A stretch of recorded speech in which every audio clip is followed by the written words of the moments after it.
স্নেহ ছাত্রছাত্রী, আমার চ্যানেলে ভিডিওটি দেখার জন্য স্বাগত জানাই। তোমরা যারা নবম শ্রেণীতে থার্ড সামেটিভ পরীক্ষা দেবে তাদের জন্য রায় মার্টিন প্রশ্নবিচিত্রা থেকে মডেল প্রশ্নপত্র 9 এর প্রশ্ন উত্তর নিয়ে আজকের ভিডিওতে হাজির হয়েছি। আশা করি ভিডিওটি শুরু থেকে শেষ পর্যন্ত মনোযোগ সহকারে দেখবে, তাতে অনেক উপকৃত হবে। তো চলো আবার শুরু করা যাক। একের দাগে রয়েছে সঠিক উত্তরটি নির্বাচন করো। 1 স্রোতের বিদ্রুপ শুনি। সঠিক উত্তর হবে গয়ের দাগে প্রতিবার দাঁড়ের নিক্ষেপে। 2 দাগে প্রশ্ন কামরাঙা লাল মেঘ।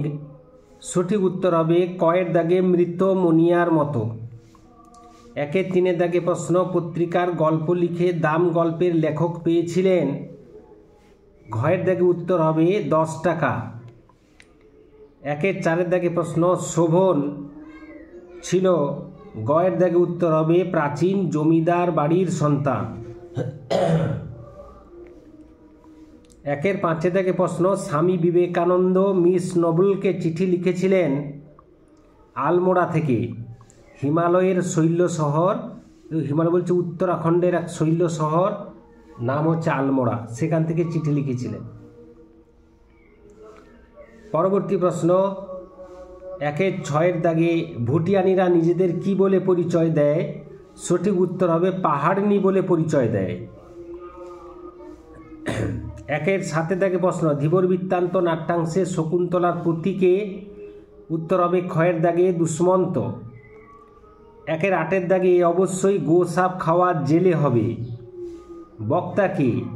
উত্তর হবে ঘয়ের দাগে রাজশ্যালক। 9 দাগে প্রশ্ন ধীবরের বসতি ছিল কোথায়। উত্তর হবে ঘয়ের দাগে শক্রাবতারে। পরবর্তী প্রশ্ন 10 দাগে প্রফেসর শঙ্কু যে নতুন গ্রহে পৌঁছেছিলেন তার নাম কি। উত্তর হবে টাফা। পরবর্তী প্রশ্ন 11 দাগে চিলি দেশের মুদ্রাকে বলা হয় এসকুডো। 12 দাগে প্রশ্ন আইনস্টাইন জাতিতে ছিলেন ইহুদি। বর্গীয় জ হসন্ত এবং ঝ হসন্ত হল। ঘয়ের দাগে উত্তর হবে ঘৃষ্টধ্বনি। 14 দাগে প্রশ্ন স্পর্ধা গ্রেটার দেন আস্পর্ধা হল আদি স্বরাগম।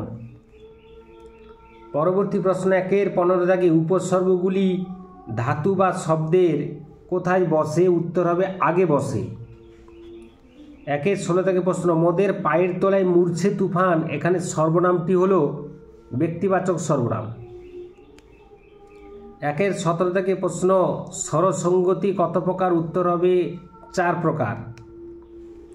18 দাগে প্রশ্ন পিশাচ গ্রেটার দেন পিচাস, এটি ধ্বনি পরিবর্তনের কোন রীতি এখানে কাজ করেছে। সঠিক উত্তর হবে ধ্বনি বিপর্যয় বা বিপর্যাস। লোকটি অত্যন্ত দাম্ভিক, এটি একটি বিশেষণ পদ। পরা এই দুটি সংস্কৃত উপসর্গ। এরপরে 2 দাগে অনধিক 15টি শব্দে উত্তর দাও। 2 বাঙালি জাতি কোথায় কিসের সঙ্গে যুদ্ধ করে বেঁচে আছে।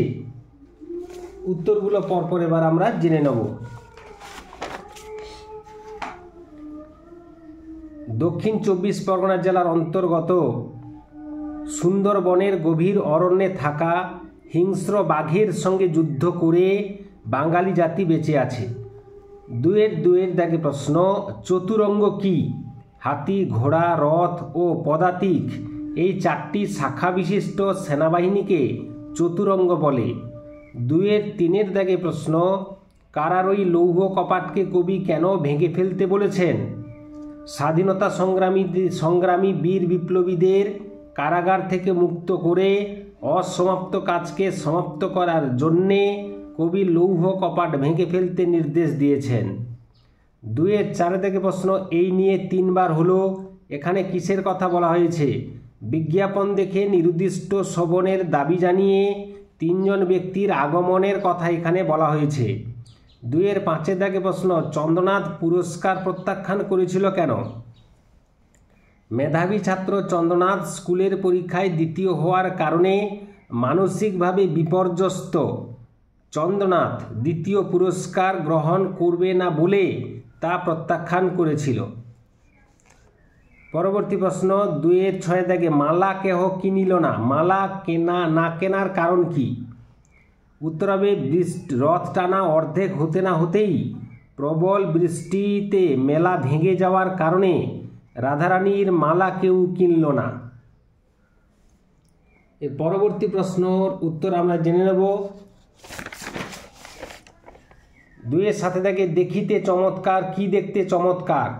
কার্শিয়াঙ্গে পাহাড়ের ওপরে পরিষ্কার ও হালকা বায়ু ও মেঘের লুকোচুরি খেলা দেখতে চমৎকার। 2-8 থেকে প্রশ্ন, তার সঙ্গে বনিয়ে চলা অসম্ভব, কার সঙ্গে কেন বনিয়ে চলা অসম্ভব? মিস মুলার আজন্ম নেত্রী এবং তার কাছে টাকার দ্বারা পৃথিবীর সব কিছুই ওলটপালট করে দেওয়া সম্ভব, এই মনোভাব তার মধ্যে সক্রিয় থাকায় তার সঙ্গে বনিয়ে চলা অসম্ভব। 2-9 থেকে প্রশ্ন, ভগিনী নিবেদিতার প্রকৃত নাম কি? ভগিনী নিবেদিতার প্রকৃত নাম মিস মার্গারেট এলিজাবেথ নবল। 2-10 থেকে প্রশ্ন, কে এবং কেন শকুন্তলাকে অভিশাপ দিয়েছিল? হস্তিনাপুরের রাজা এবং স্বামী দুষ্মন্তের চিন্তায় অন্যমনস্ক শকুন্তলা দুর্বাসার আগমন সংবাদ বুঝতে পারেননি, সে কারণে ক্রুদ্ধ ঋষি দুর্বাসা শকুন্তলাকে অভিশাপ দিয়েছিলেন। পরবর্তী প্রশ্ন 2-11 দাগে ধীবর বৃত্তান্ত নাট্যাংশটি কার রচিত? ধীবর বৃত্তান্ত নাট্যাংশটি মহাকবি কালিদাসের রচনা। এয়ার কন্ডিশনিং পিল এর বিশেষত্ব কি? এয়ার কন্ডিশনিং পিলের বিশেষত্ব হলো এটি জিভের তলায় রাখলে শীতকালে গরম হবে, গরমকালে শীত হবে, অর্থাৎ শীতকালে শীত আর গরমকালে গরম অনুভূত হবে না। পরবর্তী প্রশ্ন 2-13 দাগের স্বর্ণপর্ণী কোথায় পাওয়া যায়? কসৌলির 3 ক্রস উত্তরে একটি চামুন্ডা মন্দিরের পশ্চাৎবর্তী জঙ্গলে ঝর্ণার পাশে স্বর্ণপর্ণী পাওয়া যায় বলে গল্পে উল্লেখ আছে। 2-14 দাগের প্রশ্ন, অব্যয় কাকে বলে? বিভক্তি বচন লিঙ্গ পুরুষ ভেদে যে সমস্ত শব্দের কোনো পরিবর্তন হয় না এবং যে পদের রূপ সব অবস্থাতেই অপরিবর্তনীয় থাকে তাদের অব্যয় বলে। লোকটি দরিদ্র কিন্তু সৎ, এখানে অব্যয় হলো কিন্তু। এরপর আমরা চলে যাব 2-15 দাগের প্রশ্ন, দ্বিকর্মক্রিয়া কাকে বলে? যে ক্রিয়ার 2টি কর্ম থাকে তাকে দ্বিকর্মক্রিয়া বলে। যেমন পিতা পুত্রকে সাইকেল দিলেন, এখানে সাইকেল কিনে দিলেন, এটা হচ্ছে দ্বিকর্মক্রিয়ার উদাহরণ। অর্থাৎ এই বাক্যে পুত্রকে হলো গৌণকর্ম আর সাইকেল হলো মুখ্যকর্ম, এই 2টি কর্মের ক্রিয়া হলো কিনে দিলেন, তাই কিনে দিলেন হলো দ্বিকর্মক্রিয়া। পরবর্তী প্রশ্ন 2-16 দাগে বিশেষণের বিশেষণ কাকে বলে? খুবই গুরুত্বপূর্ণ প্রশ্ন, উত্তরটা জেনে নেব। যে বিশেষণ বাক্যস্থ অন্য কোনো বিশেষণের, বিশেষত নাম বিশেষণ, ক্রিয়া বিশেষণ, তার গুণ, প্রকৃতি, পরিমাণ ইত্যাদি নির্দেশ করে তাকে বলা হয় বিশেষণের বিশেষণ। খুব জোরালো বাতাস বইছে, এখানে খুব হলো বিশেষণের বিশেষণ। 2-17 থেকে প্রশ্ন, নামপদকে কয় ভাগে ভাগ করা যায় ও কি কি? নামপদকে 4 ভাগে ভাগ করা যায়, যথা বিশেষ্য পদ, বিশেষণ পদ বা বিশেষণ পদ, 3 হচ্ছে সর্বনাম পদ এবং 4 হচ্ছে অব্যয় পদ। 2-18 থেকে প্রশ্ন, উপসর্গের প্রধান কাজ কি? উপসর্গের প্রধান কাজ হলো নতুন নতুন অর্থবোধক শব্দের সৃজন করা বা সৃষ্টি করা। 2-19 থেকে প্রশ্ন, অভিশ্রুতির একটি উদাহরণ দাও। করিয়া কেটে দেন কইরা কেটে দেন করে, এখানে করে হলো অভিশ্রুতি। 2-20 থেকে প্রশ্ন, ধ্বনি পরিবর্তনের 2টি কারণ লেখো। বাকযন্ত্রের ত্রুটির কারণে স্পষ্টভাবে অনেক ধ্বনি উচ্চারণ করা সম্ভব হয় না, ফলে শব্দের মূল ধ্বনি পরিবর্তিত হয়ে যায়, যেমন কাক কেটে দেন কাগ, দুধ কেটে দেন দুধ ইত্যাদি। দ্বিতীয়ত, দ্রুত উচ্চারণের ফলে শব্দের কোনো না কোনো অংশ বাদ পড়ে যায়, কোনো না কোনো অংশ বা ধ্বনি বাদ পড়ে যায়, ফলে শব্দে আসে ধ্বনিগত পরিবর্তন। যা ইচ্ছে তাই করা, দ্রুত উচ্চারণ করার ফলে হয়ে যাচ্ছে তাই করা। এর পরবর্তী প্রশ্নের উত্তর আমরা জেনে নেব। 6 দাগে একটি প্রশ্নের উত্তর দাও। 6-1 দাগে ভাব সম্প্রসারণ করো। অন্যায় যে করে আর অন্যায় যে সহে, তব ঘৃণা যেন তারে তৃণ সমদহে। উত্তরটা আবার আমরা জেনে নেব।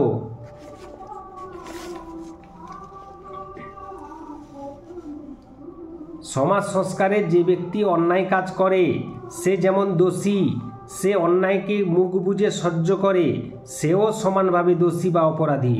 কারণ অন্যায় সহ্য করা মানেই হলো অন্যায়কারীকে অন্যায় করতে উৎসাহিত করা।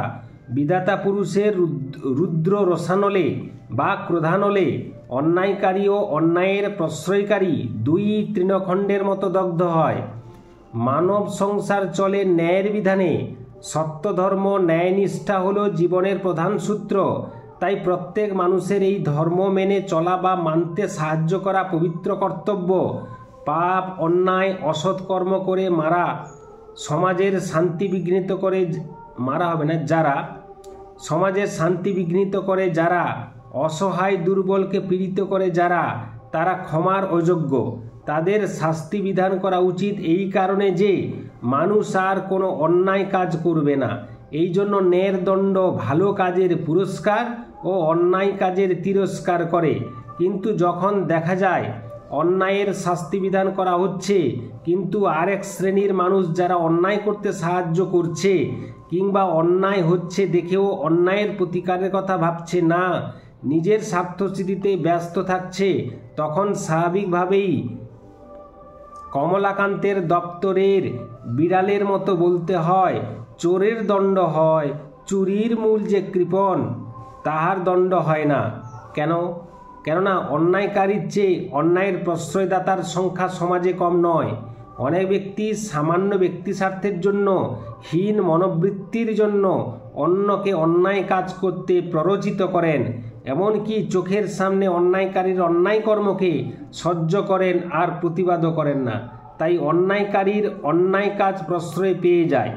সে অন্যায় কাজ করে না ঠিকই, কিন্তু অন্যায়কে প্রশ্রয় দেওয়ার ফলে সেও অন্যায়কারীর মতো সমান অপরাধী। সমগ্র মানব সমাজের ঘৃণা তার উপরে বর্ষিত হয়। ধিক্কারে ধিক্কারে জর্জরিত হয় তার জীবন। তাই অন্যায়কারীর শাস্তি বিধানের সঙ্গে সঙ্গে অন্যায়ের প্রশ্রয়কারীরও শাস্তি বিধান করা জরুরি। সুতরাং সমাজ, দেশ ও জাতির বৃহত্তর কল্যাণের জন্য অন্যায়ের বিরুদ্ধে সর্বশক্তি দিয়ে লড়াই করা, অন্যায়কে প্রতিরোধ করা প্রতিটি মানুষের পবিত্র কর্তব্য। এই কর্তব্য পালনে অক্ষম ব্যক্তির নিষ্কৃতি নেই, পরিত্রাণ নেই। বিধাতা পুরুষের অপার ঘৃণারূপী ক্রোধানলে অন্যায়কারী ও অন্যায়ের প্রশ্রয়কারী দুই তৃণখণ্ডের মতো দগ্ধ হয়। এর পরবর্তী প্রশ্ন 6-2 দাগে ভাবার্থ লেখো। বহুদিন ধরে বহু ক্রোশ দূরে, বহু ব্যয় করি বহু দেশ ঘুরে, দেখিতে গিয়াছি পর্বতমালা, দেখিতে গিয়াছি সিন্ধু।